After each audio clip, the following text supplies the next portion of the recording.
Hey, everybody, and welcome back to Inside the Forest. Dave Cottingham here with Hannah Burr, as usual. How are you, Hannah? I am well, and how are you? I am good. How have you been enjoying your holidays? Oh, it's been lovely. Been seeing a lot of family, which is great. Celebrating the holiday, celebrating Christmas, um, and just enjoying it for quite a bit until heading back to work on the second. Yeah, that's right. Yeah. What Uh, about you? yeah, it was great. I'm already kind of back to work. I worked the last couple days, but Christmas, spent that down at Disney leading up Hmm. to Christmas Day. So a little different this year because a few years ago when we did it, we came back early Christmas Eve, but this time we came back late Christmas Eve. So had to rush back, get everything finished and ready for Christmas. But all good. Kind of went by in a blur, but I'll talk a little bit about my trip down there here in a little bit. But Yeah.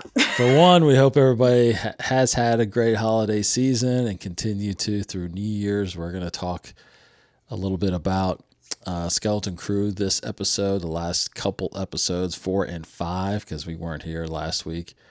And then we're going to look back to also at all of 2024, because this is the last episode of 2024, last Inside the Force of 2024. So we've got some things we want to talk about on our look back here, because we do that kind of every year. So, and then we'll talk about the comments from some of our last things here. But yeah, of course, thanks to our patrons this year that have joined and that have continued to support the show.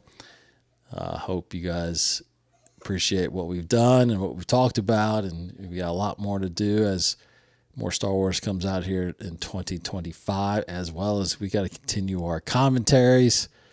I know we're pushing hard to get those done as well. So a lot more to do here in the coming months. So we appreciate the support and hope everybody, like we said, is having a great holiday season and spending it with family, friends, and enjoying Star Wars. Hmm. So I guess I'll talk about my trip first. Yes, Is you that what I want kind to of do? have to.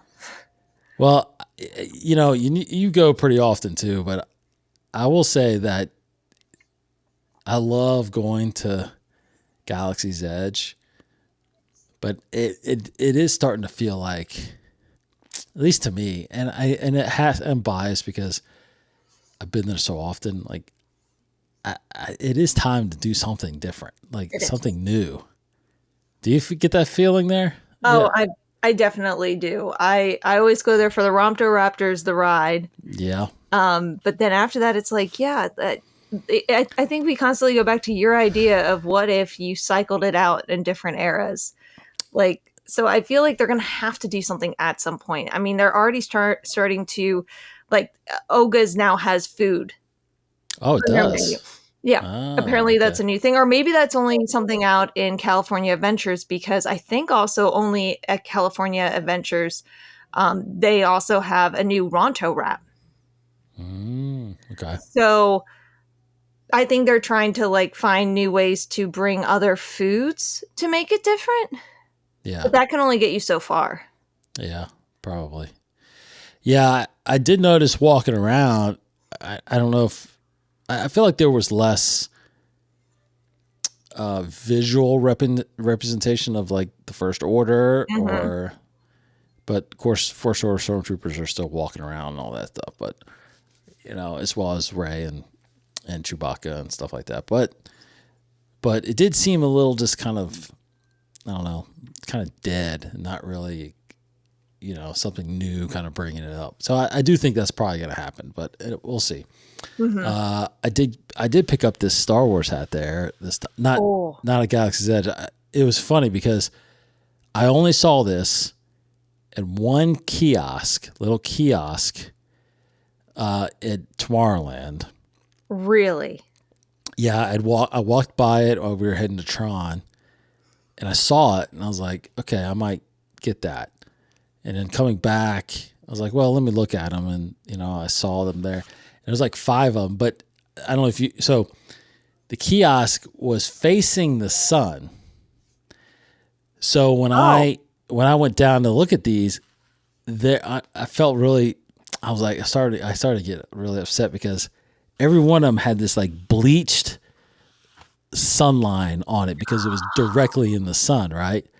And I was like, man, and I found just one that wasn't bleached. It's like the only one that was there. I was like, okay, I'll get this one then, because I really liked this Star Wars hat. So, but I felt bad because I'm like, man, anybody else who buy these, they're gonna get this like streak. And so anyway, that's annoying. Yeah, I couldn't find this anywhere else. Nowhere else. I looked inside other stores, nothing. So I'm happy I got this. But I got to tell a quick story about, and some of you have seen this because I posted it. Our patrons, I posted it on Patreon right away so they could kind of see what happened. So anyway, I'm walking with my daughter, this is actually her birthday. This is on December 20th. She just turned 15. We're walking in Epcot, and I don't even remember why we were by ourselves. We got split up, and we went over to Japan because she wanted to get some sushi or something. Oh, nice. So we're walking back towards the front, and we're going the way towards Mexico, right? And we passed Germany, and we're getting ready to go over that bridge over to China, and all of a sudden I stop and I say, and I look at Sam, and she looks at me and she said, what? I said, I think Ashley Eckstein just passed us. And of course her jaw drops. She's like, what? And so, and I feel so bad, and I'm going to tell this story because I don't want to sound like a creep. But we like follow her, right? We're starting to follow her. We're about 10 feet away. And I call my wife and I say, hey, we changed directions because I think we just saw Ashley Eckstein, who voices Ahsoka, and I want to see if it's her. She's like, we'll find out. And I was like, I don't want to bother her. You know what I mean? Like I'm one of those guys that I don't like just going up to people, right? I'm just not like that. Because for one, I don't want, because you always hear kind of celebrities sometimes talking about how they don't want to be bothered when they're right, like, exactly, being in public. If you want to meet them, go to like the cons and all that stuff. So so my wife's like, just yell out Ashley, see if she turns around. I'm like, no, I'm not doing that. Well, the guy she was with definitely looked like her husband. Now, if anybody doesn't know who her husband is, his name's David Eckstein. He was a former Major League Baseball player. Mm-hmm. So I knew what he looked like, and I was like, that's him. I'm pretty sure that's him. So then they turn into Italy, and they go back to Viennapoli, right? And they walk right in, and I'm like, oh man, I missed the chance, and I'm like, I guess it wasn't meant to be. In my head, I'm like, okay, so I'm walking away with my daughter, and I'm like, sorry, girl, that would have been pretty neat if it was her. I was like, I'm 90% sure it was her, but I'm not 100% sure. Of course, my daughter says, God, that would have been so good, so crazy to talk about on my birthday. I was like, oh my God, it is your birthday. Okay, well, so we turn around and we go back over there, and she could have sat anywhere in the restaurant, right? But they sat her right there in the front of the window so I could see her. My gosh. So I'm like, okay, well, at least we know when they're done. So I went ahead and grabbed we went to grab pizza out the outdoor pizza, the window there. Big slices of pizza. And so we sit down and we're just chilling, eating while they're eating. And then, they get done roughly around the time we're done. And so they come out, and I had this plan, like, okay, we're just going to walk by her and I'm going to stop her. So I'm walking. She finally comes out later after her group comes out. Just about 5. She's with like another couple and a daughter and a child. So we walk out, and she gets like in the middle of this other crowd or whatever. So that doesn't work. So we walk by and I'm like, all right, let's just go up towards the front. There's more light up there anyway, because by this time it's dark. Like if it's her, then we'll be able to get some good shots. So anyway, long story short, they eventually start walking towards the front of Italy. And I just go for it. I walk up to her. I say, Ashley, is that you? And she's like, yes, hey, it's me. And I'm like, oh my God, we saw you walk. Of course, I'm not telling her the story. But I'm like, we saw you and I wanted you to meet my daughter. And I turn and Sam's like somewhere around me and she's like, pops out and it's like her birthday. And she's like, oh my gosh, your birthday. And, she's like giving us a hug and Sam got a selfie with her. And it's kind of the picture we posted. Sweetheart of a woman. I mean, she's great. She sang her happy birthday. What? Yeah. And I didn't have my phone out because I didn't want to, again, I was thinking like, man, I wish I had my phone out, but I don't want to be a creeper either. Right. So she sang her happy birthday and then told her, Sam never forgets, she told her, may the force be with you, like full Ahsoka voice. Right. And, yeah, so we just talked, and it's funny because I told her the story of about 3 or 4 years ago when she was here in Lexington for LexCon. We actually met her. We went down there and got her. I got Sam's pop figure, Ahsoka pop figure signed by Ashley. And I remember, and I told Sam, I was like, because she froze when she met her because she was like, just stunned, so she wouldn't say anything. Ashley was asking her these questions, and she was only like 11 years old. But I remember we walked away, and she goes, "Oh my God, I forgot that I wanted to ask for a selfie." So she's been dying that she didn't have this selfie, but now and we told her that story that night, and she's like, "Oh my God, let's do it!" And that's why we did those selfies or whatever. So she got the selfies, and she met Ashley Eckstein on her birthday. That's amazing. At Epcot. So anyway, that's a long story, but that was a highlight. I mean, because I will say, Sam, loves Disney, went down there. She turned 15 there, but we went with other parts of my family, right? So we had these little kids, a couple, a 2-year-old and a 3-year-old and an infant.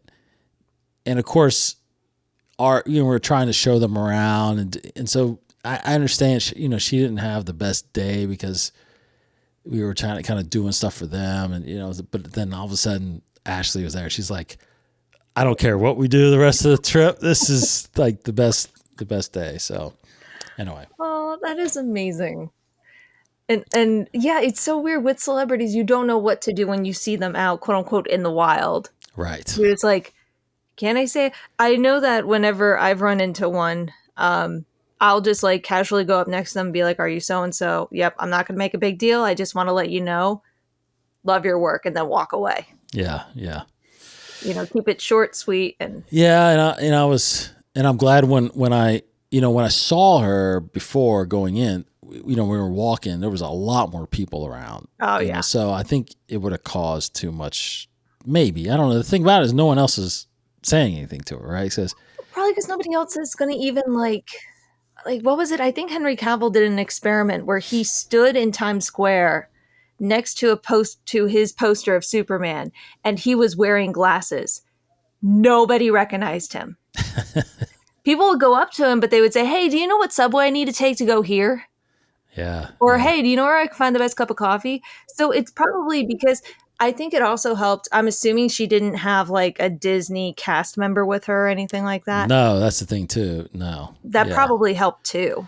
Yeah. And again, she's a voice actress mainly, right? Mm-hmm. So it's hard. A lot of people may not recognize her right away. But she's a beautiful woman and great looking family and all this stuff. So it's like, I recognize her right away just because I know who she is. And, so I'm sure maybe some other people thought like, hey, is that Ashley? But and then you're they'll right. be like, nah. Yeah, exactly. And it was surprising that she didn't have, a VIP tour guide or whatever, but like that. But she lives there, right? I think she lives in Orlando. So she she goes. Apparently, she goes there all the time, right? So Oh, it's not like she needs a tour guide every time. She just enjoys going.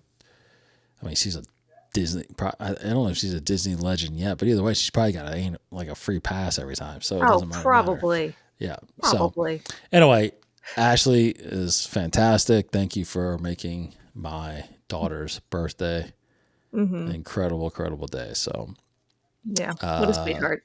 So yeah, so great trip all around, and yeah, didn't Star Wars wise didn't really do much beyond that. But yeah, it's a great time of year to go down there, Christmas time. Absolutely. I'm surprised you didn't go. Did you go down there? You didn't go I'm down there I'm this. actually going the first weekend in January to celebrate my birthday early, actually. Oh, right. You got So, yours going. So hey, might keep a lookout for Ashley walking around. oh, I'll keep it a lookout for her. Yeah, I'm a little bummed that I didn't get to go earlier because my sister, she sang in the candlelight procession again this year. Mm-hmm. So I'm a little bummed I didn't get to Yeah, see that's her Ashley perform. was. That's what she was heading to. She was going to that after Oh, she met up with us. So that's awesome. yeah. Okay. Uh, let's talk about 2024 Okay.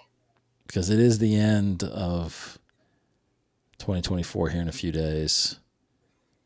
So happy New Year to everybody. Happy Because New Year. We survived 2024. yeah, when we're back next week, it'll be 2025, and we'll talk Yes. about that episode. We'll talk about what's to come in 2025 and what we're expecting, kind of like we did over the last couple of years. So, real quick recap of the things we got in 2024. Yes, what did we get? Because I feel like all the years, especially after COVID, have just kind of blurred together. Oh, totally.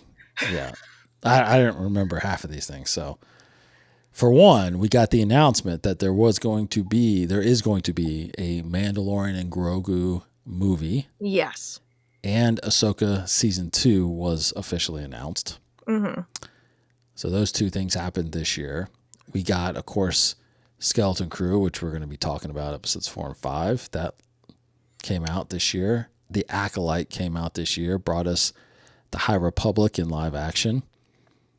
The series finale of The Bad Batch happened this year. That was this year. Well, remember it started late last year, but then Right. ended in this year. Oh, We got Tales of the Empire, wow. Hmm. which showed us Barriss Offee and Morgan Elsbeth, those stories. We got, Lego Star Wars Rebuild the Galaxy came out recently. The Ghost Crew and Star Wars Rebels celebrated 10 years. Episode 1 celebrated 25 years. And then, of course, Star Wars Outlaws came out as one of the most anticipated games of Star Wars. Hmm.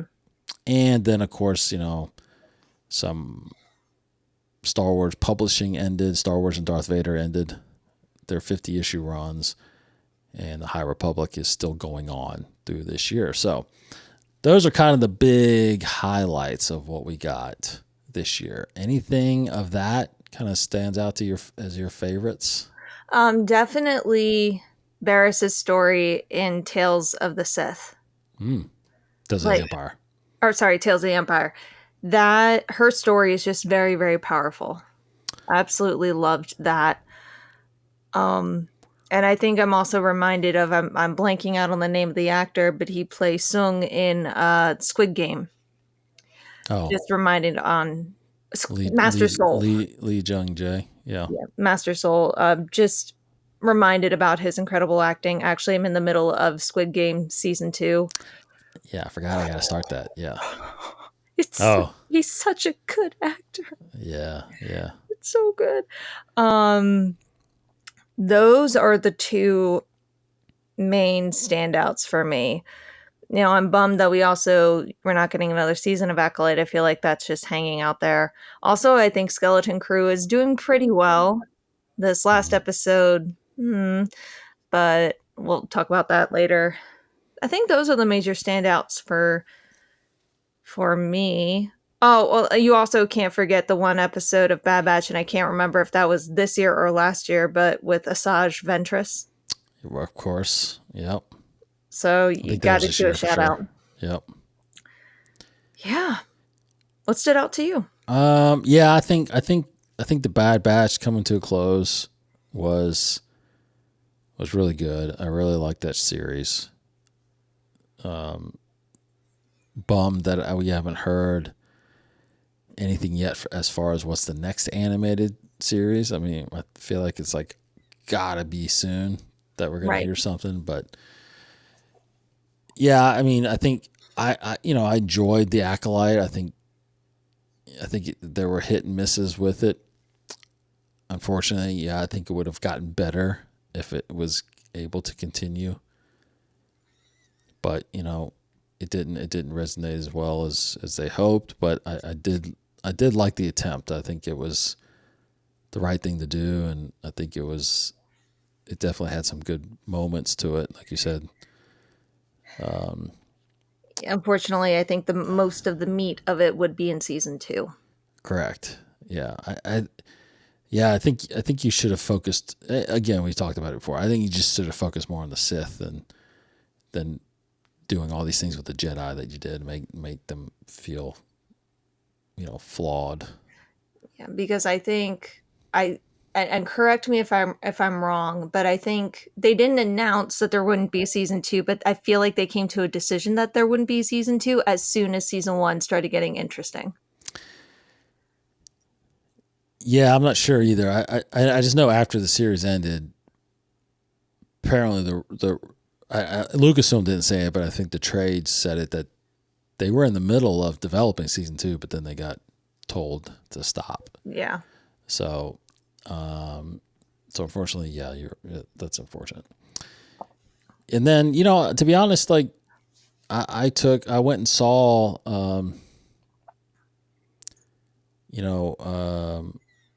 the Phantom Menace again in the theaters, and I thought that was pretty awesome.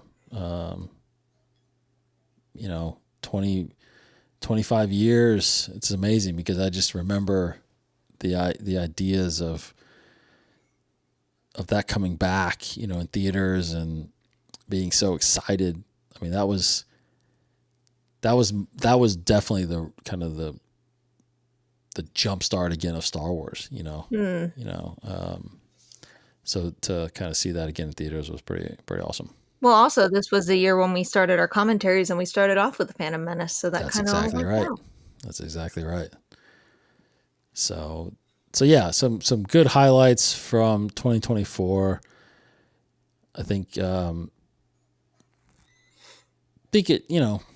mean, overall, I think it was an okay year. I don't think it was the best year as far as like content and I will say Outlaws has been really enjoyable. You haven't really played Outlaws, I don't think, yet. So Not yet. I was actually just playing a little bit tonight. No, I do love that game. I like that game a lot. I mean, it's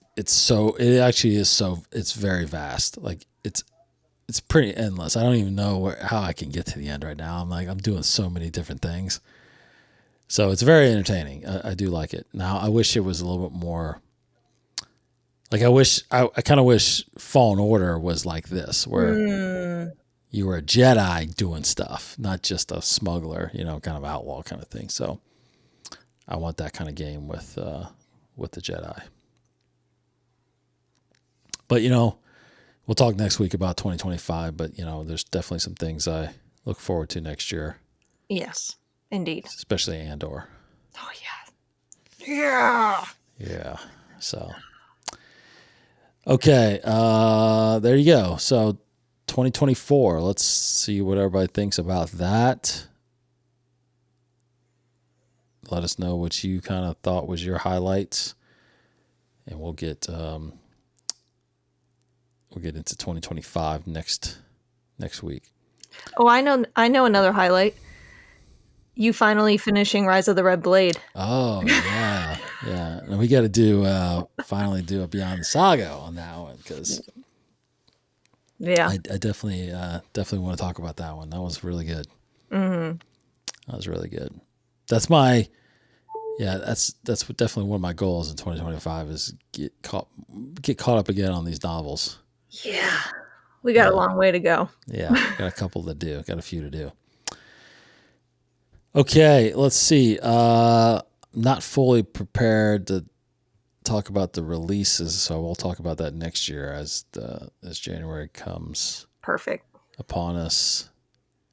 But I will say that the book that I'm looking forward to the most next year right now is Reign of the Empire, which comes out February 25th. So whatever novel I'm about to dive into, I got to be done before then because I am definitely going to start that at that point. So Agreed. all right. Real quick comments on our last episode that we did, which was based on episode 3 of, right? Yeah, episode 3 of Skeleton Crew. Thrawn says, I think Jod's character is a Force user and is not using tricks or faking it like the character from the Obi-Wan Kenobi series. He either could have been a young Jedi who left, but I think he would have had to be very young because I don't believe an older Jedi or even a teenage Jedi could leave and become a pirate due to the values Jedi learn. Is it out of the question that he was never trained by Jedi but still a Force user who taught himself the basics, or been taught by another Force user group? The little boy at the end of The Last Jedi used the Force to pick up a broom, and he wasn't trained, so canon-wise is possible. Lastly, really intrigued by At-Atten and hope we find out more. All links to Old Republic is welcome, and so glad it's getting acknowledged in live action. Thanks, Dave and Hannah. May the Force be with you. Interesting. Rian Johnson, who did The Last Jedi, right? Yes. Which got a lot of, We don't even need to go there. Yeah, we will go there in the commentary, I'm pretty sure. Oh. But that's interesting that because that kind of idea does get kind of swept aside with who's been labeled Broom Boy at the end who uses the Force, because that's a very interesting idea. That can anybody just learn to use the Force? Now, it's something basic like that, just being able to bring a broom to you, or what Jod has done, which is kind of bring stuff to the keys and make noises and stuff like that. I mean, is it possible? I guess. I mean, we're kind of getting laid out that it's possible, but part of me is always still, again, I've always been under the impression that using the Force is something you have to be trained to do, even something as simple as that. I think, though, that while that is true, we do see, like, for example, in Bad Batch, we see children, babies, just naturally can do things with the Force. Who's to say that they weren't studying that themselves? They didn't have guidance, but, who's not to say that? Now, I think this episode completely revealed who Jod is. It's episode 5 of Skeleton Crew. Oh, really? Okay. It's by one key phrase he said that made me go, Yep. That crystal clear. But that is a very interesting idea. I mean, I think it's possible, especially when you have kids who they show signs of having the Force when they're little. So why not? Yeah, I think. Yeah, I mean, I guess it has, like Thrawn says, I think it seems like it has been laid out there that it's possible. Yeah, exactly. That kids can, just, I guess, know what it is and try to use it. Because that's the thing about it is most kids don't even know that they have it. Like even Anakin, when he was discovered, like, Qui-Gon was saying, in order to race pods, you have to be using the Force. Even Anakin says it, like, I'm the only human that can do it. Well, you can only do it because the Force is letting you be able to react, and he's not even knowing he's using it, right? So, on the opposite side, you have Broom Boy being able to know he's using something to So, Well, I think you compare it to like, there are some kids who, have to cook for themselves, whether it's due to their situation or their parents are right, just working, but they don't necessarily know how to cook. They don't necessarily know what the equipment is or how to use it, but they figure it out and they turn out to be pretty great chefs. So I don't, yeah. So I can totally see a kid, especially if a kid is bored. If a kid is right. bored, they will find something to occupy themselves. Hmm. So if you're like, hey, remember that one time when I did this cool thing where I moved something over? I'm going to try it again. Yeah, yeah. No, that makes sense. That makes sense. That your situations almost force you to learn something, right? Yeah, So, force, pun intended. yeah, yeah, yeah. Another funny comment that came from a Martin, I think not our Martin, but somebody else said, they just simply said, because we talked about Rada the Hutt, there was a voice actor that's going to voice him in Yes. Yeah, the guy who was in the bear. Bear. Yeah. So his comment was, I had to Google Rada the Hutt to instant laughter. So I guess they didn't know that there was a Rada the Hutt. So that's funny. Love it. Yeah, we be Okay. nerds here. Yeah. Yeah. Okay. So that was comments from last episode. Let's talk now. I know you did a guest appearance on the Mandalore podcast talking about episode 4. Yes.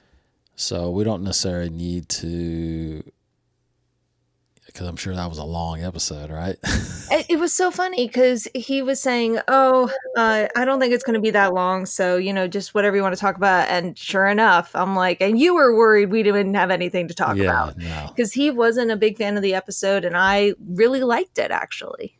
Okay, well, let's get into that. So, what are your overall thoughts of episode 4? So I think it was really cool because, like, at first when we see the planet, I'm like, it's not that easy. It can't be that easy. And then we learn about what happened to Akron. Mm-hmm. And we learn what's happened to this planet. So it makes you go, oh, so if they said these planets were destroyed, does that mean they each went to a different end, or are the other planets actually literally destroyed? And also the thing is, it's very clear that at some point clones were on at Akron. Clones and droids. Because when you first see that one group, and I'm forgetting the names of the group, there was a ship that we clearly see in the Clone Wars. It's driven one of the by tanks, droids. right? Yeah, it's one of the tanks. And then if you look at the armor they're wearing, it's mishmash of clone armor. Mm-hmm. So all of a sudden right there, you're jumping into lore. So many questions are being raised at that. Yeah. So that was really interesting. And I do like the fact that we get a little growth from Neil. We get a little more about him facing his fears. But I think for me, the part that I really, really loved was at the end when we also get character moments from Wim and Fern. But it was that whole scene where she was able to unlock the droid's memory of Atten. And him like saying also the captain said, if I were to do this, I should rip them all limb from limb. And that just reminded me of Treasure Planet. Mm-hmm. When they find the treasure and Jim finds the droid who's voiced by Martin Sheen, or not Martin Sheen, Martin Short, and gives him his memory. And he's like, oh yeah, the reason why he got rid of my memory was I couldn't tell anybody about the booby trap. As like everything's burning. Mm-hmm. So it just was a beautiful moment and a calling back to that. So I thoroughly enjoyed the episode. It's also interesting because at some point, so if droids were on this planet and clones were on this planet, that means that they had to have done trade because also Elopis were on this planet. Those are native to Tatooine. So this planet must have had some interaction of trade at some point. Right. Yeah. So like it raises so many questions that I really hope we get answers to.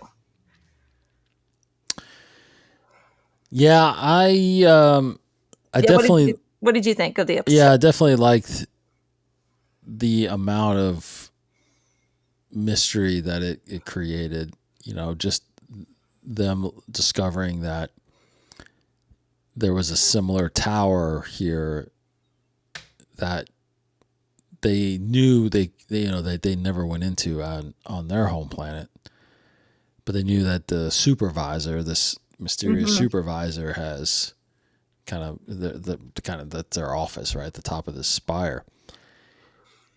And when they go into it, they learn of these other planets, and that there's coordinates to them all except the one obviously that they're looking for. So you're right. I think that begs the question that because this planet wasn't necessarily destroyed, it's been destroyed because of war. It seems like, Mm-hmm. but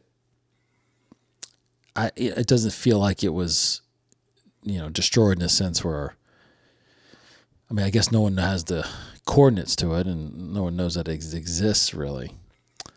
But like you said, there is history on it because they have things and things from other planets. So it is a big mystery. It's a big question mark that I feel like it's created for me. But I mean, overall, it was okay. I didn't really care too much about the group that's training. Like that whole part about you got to train for me to show you. And train meaning what? They got to spend a day, like they to be a war. It's like you usually train for a long period of time. So that part was a little odd to me. But the fact that they got there and they finally started getting answers to where these other places are, I thought that was interesting, and I thought that definitely moved the story along. It wasn't a completely like throwaway episode, right? So all these episodes, that's the beauty of these things. I do think all these episodes have meant something, have been really good about moving the story along. And so, but yeah, I think I wasn't blown away by it and drawn in as much as I was the first few. Mm-hmm. But it was good. So, yeah, I don't know what else on that one. I think Anything that else? covers it. Yeah. So that one was, of course, called. It was called "Can't Say I Remembered No at Atten," which is clearly what 33 has been saying Yes. this whole time. And the planet was called at Akron. Yes, at Akron. And then we were, of course, introduced to a character named Hana that was the little girl that was helping the crew. And then you get into episode 5, which is aired this past week. That one is called "You Have a Lot to Learn About Pirates." Mm-hmm. And what do you think about this one? This one I'm a little bit on the fence on with, because especially in the beginning with them rebooting SME, SM33, I'm just like, I feel like I was too easy. I would have loved KB to have a little more, and then all of a sudden he's like, yeah, like it's fine now. That's done. I was like, okay, that's a little bit of a uh but then them trying to find this pirate's lair, a lot of stuff happens. We learn a bit more about Jod, the fact that he has all of these different aliases. And then we get to the point where I did not see the twist at the end coming of Jod turning into this ruthless, literally cutthroat person. And then, Wim like being brave and then using the lightsaber incorrectly, which was kind of funny. Yeah. and then setting off the trap so they would disappear. But I will say this. As I mentioned earlier in this episode, I do believe that something Jod says clearly states what he is. And he's an ex-Jedi Padawan. The reason why I feel like I can confidently say that is because when Wim was crying because he was missing his parents, Jod says, that's something that we call attachments. And those will only slow you down. So it's better for you to just let them go. Right. That's a teaching that the Jedi teach their Padawans. They say you cannot have attachments. Yeah. I feel like that clearly makes Jod a Padawan that got away during Order 66. Yeah, I think that's right. I think that's right. I think it's clear as day. Yeah. Yeah, I think I only saw the episode once. I mean, I know he talked to him about that, and I almost froze it so I could take a picture of it. But I think the thing too, the reason why I wasn't a big fan of the twist at the end is Jod has that really great moment with one. Like he has a great moment with him about the whole thing. And then all of a sudden he turns on them. He does his elaborate plan with them being the elders, speaking gibberish. He goes through this whole thing of protecting them, and all of a sudden, last minute, because he figures out why the planet is so valuable, and it's because it has an old Republic mint. Mm-hmm. Like, all of a sudden, that's what makes him go, yeah, you know what, screw these kids. Yeah. So, yeah, that's the thing is, I mean, overall, I liked the episode. I think it was good in a sense, again, that it moved the story along. Yes. I thought that it was interesting that I liked the fact that they found this lightsaber. Yes. That was great. You know, the character, what's his name? The big Cholops. Challops, yeah. Oh, Challops was so sweet. Yeah. Totally didn't see that coming. Nope. That was pretty awesome. It says here is a honking alien who enjoys a good story. Challops is a customer of the spa. So he's just there enjoying himself and then likes getting stories. So that was pretty neat to see. Again, the setting is fine. I think it was, new location, new kind of setting we've never seen before, a spa in Star Wars kind of thing, right? Lanupa was the name of it? Lanupa, yep. And so, but of course, yeah, the advancement of where the story is going, which is what is so valuable on Ad-Adden. So this whole mint thing, it is curious. I mean, I'm curious about this because so basically, does that mean that these planets, maybe they were all of them, or maybe it was just Ad-Adden, they're the places that create the currency? Maybe. And, it's similar to you think about these like heist movies where they want to buy the mint so they can just make the money and not have to steal the money, right? I guess that's what makes Ad-Adden very valuable. Maybe it's still creating money for the Republic. Or at least it's still creating money because that's what they have. That's the currency they use on Ad-Adden. True. And then, but they don't know how valuable they are to the rest of the world because that's mint collector edition type of currency.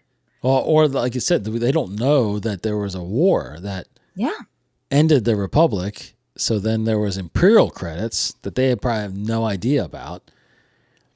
And then now, of course, you have the New Republic, and there's probably New Republic credits. Yeah. Right? So they still have this old currency. So they're not, so then that kind of answers the question. They're not making currency for the New Republic then, because they don't even know the New Republic probably exists. See, that's still kind of really mind-boggling to me a little bit. I know, it's like, how could you be that far removed? Yes. And like live in this utopia of a planet. Or who's controlling this? Because Yes. it ultimately has to come down to the supervisor. And who is the supervisor? We keep hearing about the supervisor, so they're a key aspect to this. That I think that's ultimately what's going to be the big reveal is who the supervisor is and why they're keeping this planet, I guess, away from the Empire, away from the Republic. Yeah. Because I'm pretty sure they know what's going on. Do you think it's the supervisor is someone we will know? That's a good question. I thought about that. I started trying to run through my mind, who could it be? What? Yeah. How many episodes do we have left? 3. That's what I thought. So yeah, who I mean, this is New Republic, so it's definitely not anybody. I don't think I don't think it can be anybody that we're familiar with. That would be weird. Watch it be Mace Windu. Well, yeah, that would be weird. That would be crazy. So yeah, I'd be surprised if it's anybody we know. Okay.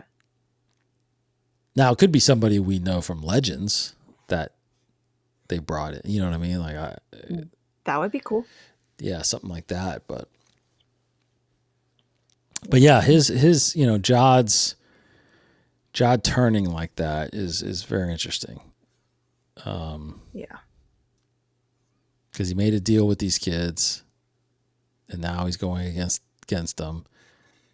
But they did kind of escape, so now it's a question of who's going to get to the ship first to take off.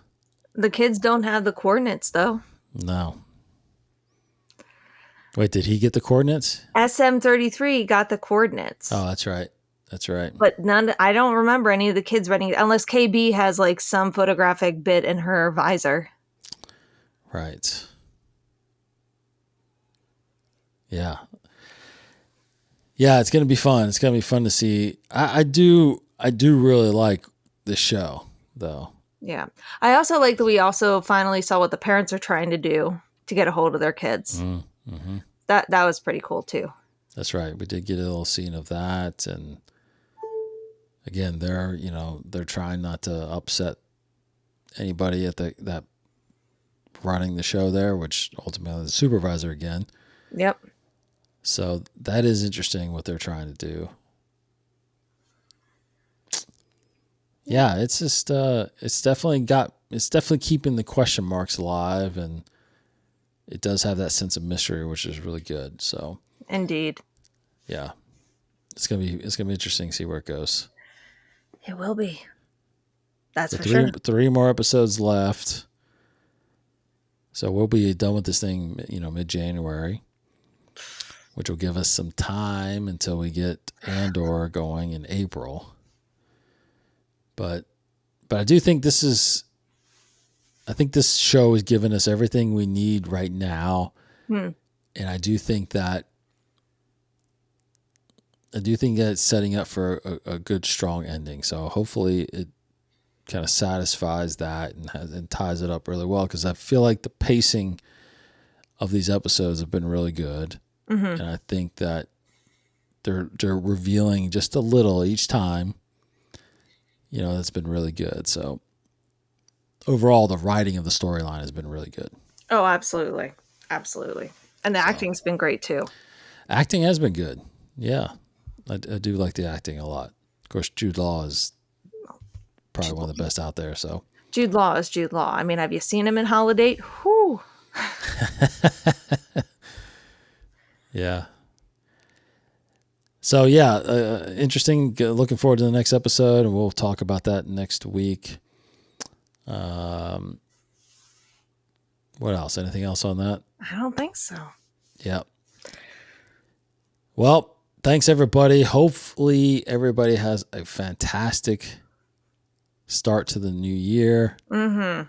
Be safe out there. Whatever you decide to do, I'll just be home here watching the ball drop as usual.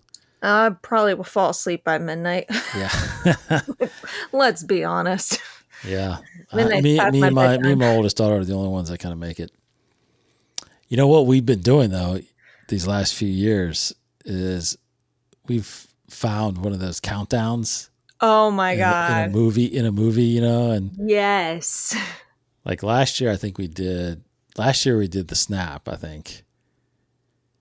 Oh, From Endgame, you know, like I am Iron Iron Man. Man, yeah. We did that. A year before, I think it was like the Death Star blowing up, and then That's a good one. yeah. So there's some different ones you can do. We did episode 4, so maybe episode 6. Maybe we'll do episode 6 this year. Oh, I do have like a random thought because I saw this in a YouTube video earlier today with my husband and we thought this was interesting. Somebody like this is a really random outside of left field, but I do want to hear your thoughts on this.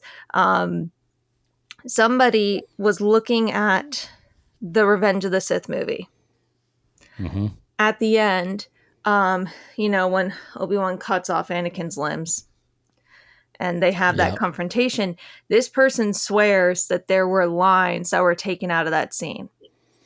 Because there's one bit, he swears this, and when you slow this clip down and zoom in, it does look like this.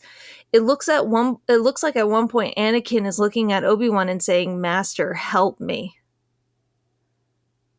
Oh, Like his lips are saying, "Master, help me," but you don't hear it. You don't hear it. oh, So if that line was thrown in there. And then he says, and then after that line, Obi-Wan responds, and then that's when we see his eyes turn Sith. Before then, they Really? weren't Sith. And then after that moment, they turned Sith. So do you think if that line was in there, do you think it would have like made it an even higher emotional impact? Because supposedly what the lines were supposed to be, according to this person, I'm not saying it's true or not, I'm just saying this is what they're saying, is that Anakin says, "Master, help me," or "Help me, Master." And Obi-Wan said, "I love you, Anakin, but I can't help you." Would that change the whole dynamic of the scene? Or would that just add more to the emotion? Well, I mean, he does say "I love you" still.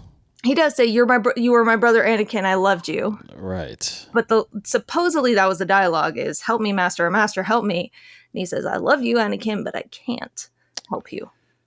Interesting.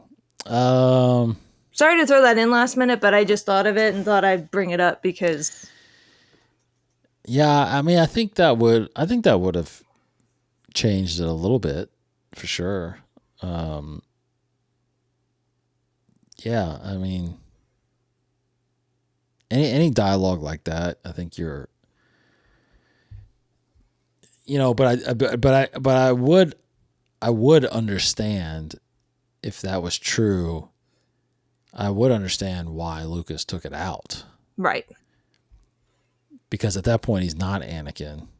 He's Vader. He's not trying to ask for, you know what I mean? Like, he's Vader, and he clearly says, like, "I hate you." Like, he hates. And I definitely think that, I don't know, that would have been that. Like I said, I think it would have been powerful to have it in there, but I do think I understand why it was taken out. Oh, completely agreed. Yeah. But I just wanted to hear your 2 cents on that, because if you do look at it, if you do look at that one scene and you zoom in and look at Hayden Christensen's lips, it does look like he's saying either "Help me, Master," or "Master, help me." So it would be very interesting if that was part of the original dialogue. I'll have to take a look at that again. Yeah. Yeah. So you're saying it's in there, like It's in there. Like, it looks like it. Okay. Like, this YouTuber pulled up the clip and showed it, and I was like, "Oh, dang, that does look like he's saying that." Okay. Yeah, I'll check that out. That'd be interesting. One day when I talk to George Lucas, I'll ask him that question. That better be the first question. Yeah. The second question being, what is Yoda's species? That's true. Need that one too. We need that one. All right. Thanks, Hannah. Thank you, Dave. As always, especially for a fantastic 2024. It's been fun this year with you and doing the commentaries and stuff like that. So we got more to do 2025. So again, thanks for everybody supporting the show, especially our patrons. And we hope that you enjoy the shows and enjoy Star Wars as much as we do, because we love talking about it. So we will see you guys at the top of 2025. See you next year. See you next year. All right. Thanks, everybody. Take care. May the Force be with you.